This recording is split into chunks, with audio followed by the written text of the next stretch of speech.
visit either you like. They're both mad. But I don't want to go among mad people, Alice remarked.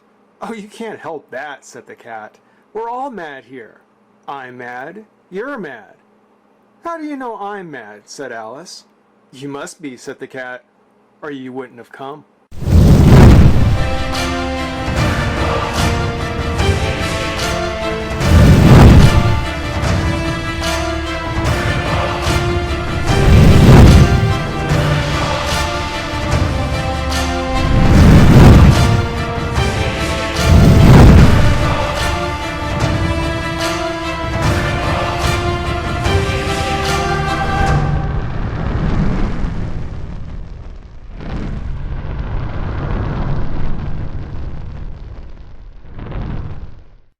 Hey, hey, friends and revolutionaries! I know, it's been months, but I am back. I'm feeling better. Everything's going good, I hope. A little Easter egg for anybody who knows the story there in that opening. Yeah, just a little Easter egg there for you guys. But I'm back. It's October. I have to be back for October, especially for Halloween. And to build up to Halloween, we're going to take a look at a few figures that I bought especially for October. Not to mention that it's a game that I love. We're going to take a look at the Diamond Select, who is, of course, probably best known for their Marvel figures. But Diamond Select's Alice Madness Returns, and we're going to start with Alice herself. Alice Little. Very, very cool. Very, very cool game. Packaging, typical Diamond Select kind of packaging. Got the border on the side. Got a picture of the character. This is from the game. Managed returns. And then, of course, all the details and all the good stuff on the back. There's EA with the Cheshire Cat peeking through. Spicy Horse. Thank you, Spicy Horse, for doing this. Along with Alice, there is the Card Guard and the Cheshire Cat. Now, I'm going to let you know right now, Cheshire Cat's not, we've got three of these to take a look at. Cheshire Cat's not one. Cheshire Cat is hard to find and expensive when you do. So, I'm sorry to say I didn't get Cheshire Cat, but we are going to take a look at three of these Alice figures before October ends. On the right up, well, take a look at Alice there. So on the right up, 11 years after her last adventure down the rabbit hole, Alice is back in Wonderland looking for the villain who has corrupted the realm once again. She has as she investigates, she realizes her foe may be the same person who set the fire to consume her home and left her an orphan. When reality and fantasy collide, can Alice survive and triumph? Alice comes armed with her Vorpal Blade, the Hobby Horse, Pepper Grinder weapons. I love the Vorpal Blade. Snicker snack. Very cool. I gotta say, the Alice in Madness, the American Mcgee, who is the brainchild, or the Alice and Alice Returns to Madness, those are the brainchild of American Mcgee. And I've read a lot of Alice stories. Alice in Wonderland was like one of the first books I ever read. And I gotta tell you, I think American Mcgee really, really carries that story on, tells the next chapter in Alice's life better than anybody. His take on it is better than anybody. I didn't play the first game, but because the first one was packed with a second, they rank as my top 5 PlayStation 3 games.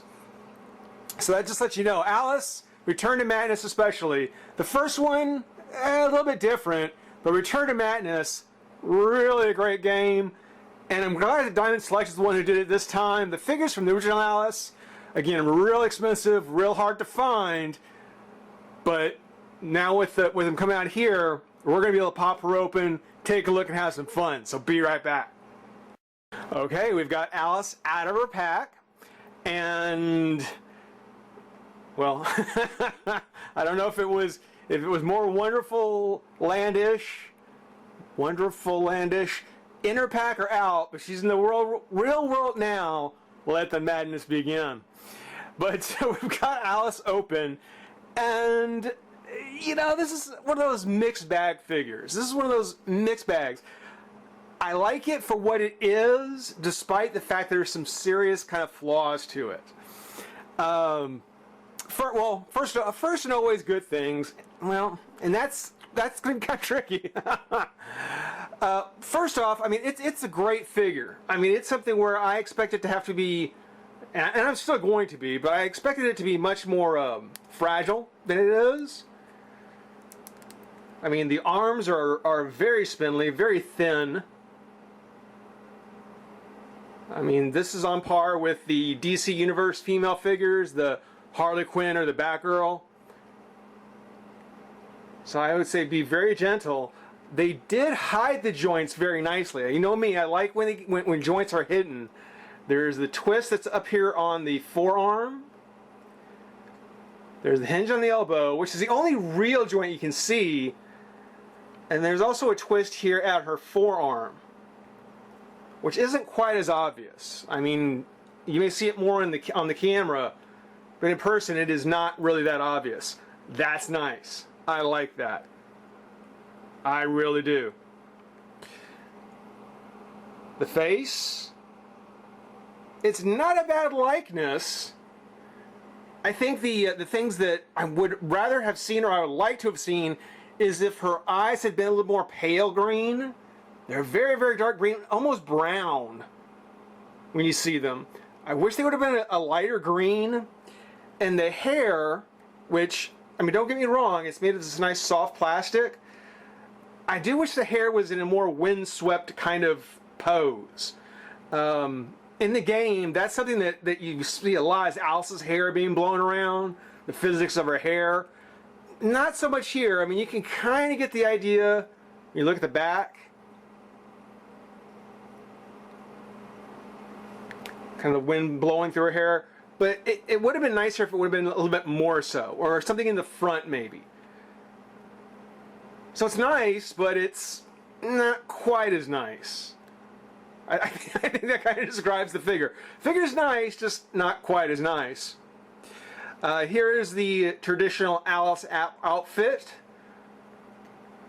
with the American Mcgee twist to it. Got the skull on her bow. Apron comes around. Talk about the Omega symbol here in a moment, but we've got Eris, who is the goddess of chaos,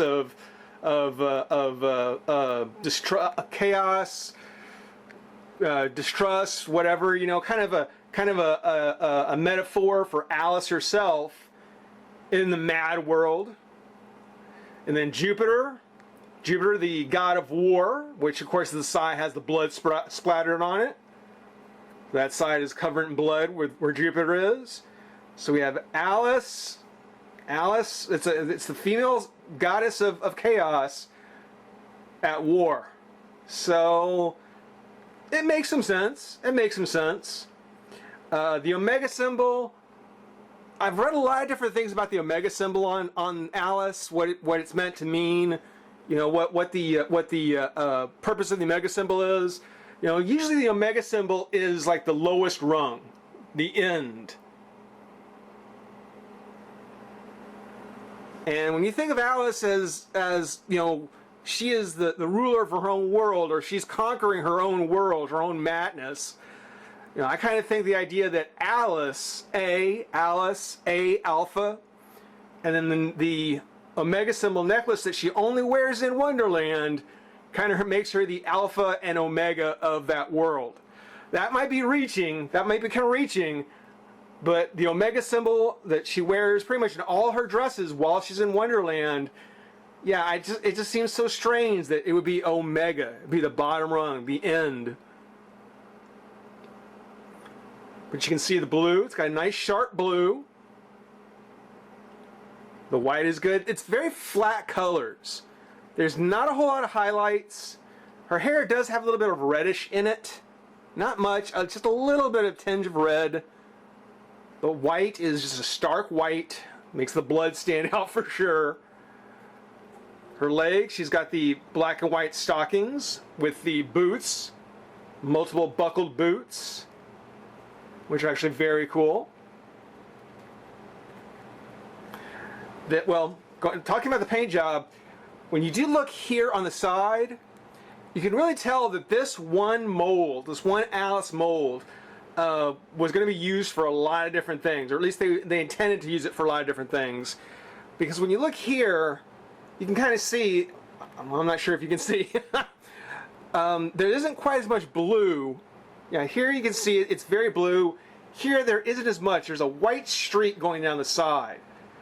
Like there wasn't quite as much paint applied here as there needed to be to cover the white. So it kind of stands out there on the side with the white paint. Not real bad. It's on the side. It's not really obvious. Well, I guess there it is. It's not really bothersome, but you can tell it started kind of just as a white figure with the colors painted on top of it, with the idea of palette swaps being the variations, and we'll talk about that later. But yeah, the head is on a ball joint. As we talked about the arm with the swivel, the hinge, swivel again. The arm does come up and it does come out, though it is a bit stiff, so I'm going to be very careful. And I am moving the joint at the shoulder, not on the arm, because I don't want this to break. I'm really scared this is going to break. The waist, of course, does twist at the waist, top and bottom. Her dress is actually, I thought this was going to be a hard plastic, and it's not. It's actually kind of the soft plastic you get from, you know, a DC superhero or just a superhero cape. It's kind of got that rubbery, bendable plastic, which was kind of a surprise. Her legs do come forward, which the dress doesn't really give, you know, doesn't let her step forward too far, but she does have a bend at the knee, and you can see here the knee bends or blends right into that one line of paint on her knee. I love that. I love that. Got the twist at the knee. Got the twist at the boot, and then a hinge at the foot. So really nice. Now Alice will stand up on her own. She comes with a base, and this is one of those bases that are kind of like fingerprint magnets. You know, it's something you don't have to touch it in very many places for the fingerprints to start to show up. You know, high gloss. It's got four pegs on it. Kind of a universal base that they kind of made for her. She's got the plugs in the back of the bottom of her foot. And even though she does stand on her own, because she is rather fragile, I would probably prefer to keep her on the base. If I can get her on there. Let's see. Talk amongst yourselves. Talk amongst yourselves.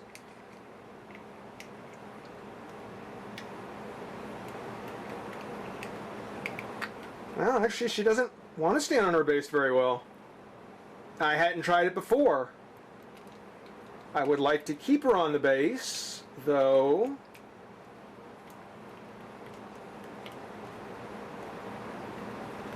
Okay, we'll give that a try. Yeah, that'll work. Okay. I've only got only one of the feet plugged in. But I do want to still keep her on a base. It just feels, I feel more secure knowing that she's on a base. Her accessories, she comes with three of the primary weapons. The primary weapons that I like in the game. The first one being, we'll start with the Vorpal Blade. That's the first one she gets in the game. Of course, just like in the game, it has, come on, focus, there we go. It's got a splattering of blood on both sides. It's got a kind of a very kitchen knife kind of look to it. For being kind of this, you know, story, this fairy tale weapon, it does look eerily mundane. You know, it's just a kitchen knife. And it's got the blood on it. Vorpal Blade actually is very, very cool in the game. I do like it. Snicker snack. There's the pepper spray machine gun. So what, Pig and Pepper was the chapter in the book. So here she's got a snouted machine gun, basically a pepper grinder that'll turn. And of course in the game that's how she shoots down kind of ranged targets. You can see here, I mean the accessories are, I mean the larger ones at least, very detailed. Have a lot of nice little details to them. Got the metal works. Kind of got the wrinkles in the snout. Got the teeth from the boar. And of course the pig's nose ring. I mean, very, very well sculpted weapons. My personal favorite, the one I use the most in the game, is the hobby horse, which is just essentially a hammer. It is basically just a sling this around the screen, button smashing, hammer. But it's cool. The hobby horse it turned out to be my favorite weapon, again, because there was no grace or style to it. It was just a blunt instrument. But very cool detail on the horse. Nicely sculpted horse head. Got the unicorn, the blazing mane, the bridle. And of course, even the decorations at the top and the bottom of the rod. Just very, very, very, very cool. Alice has both her hands are open. Her right hand is almost closed. It's almost completely closed. It's not sculpted completely closed, but it's almost closed. So she can grab the Vorpal Blade with this hand very well, very nicely. This hand's a bit wider, it's a little bit more open, a little more claw-like, a little cat-like. And the hobby horse can fit in her hand.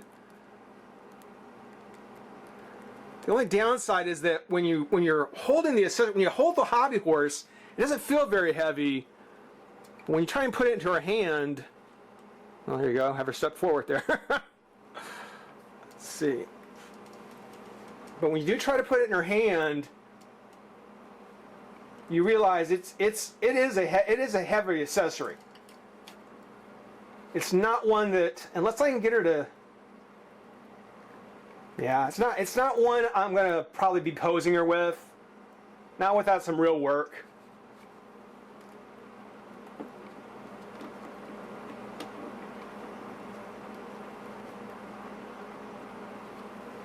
But it's still a really nice figure to have. I mean, if you're a fan of Alice in Wonderland, depending on your perspective, I think American Mcgee really knows how to capture the more adult, more kind of crazy, if you will, madness of Wonderland, and really, put that in perspective of psychosis and so forth.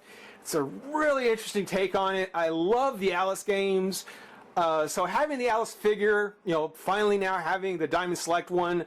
Again, I didn't get the previous versions, but the Diamond Select ones, very awesome. It's got some problems. It certainly does. But if you're a fan of it, you'll be able to overlook it easily. Guys, I'm sorry to be gone for so long. We're going to be back soon with a more modern kind of madness for our rest of our Halloween time. But in the meantime, rate, comment, subscribe, join the revolution, and we'll see you soon. Bye-bye.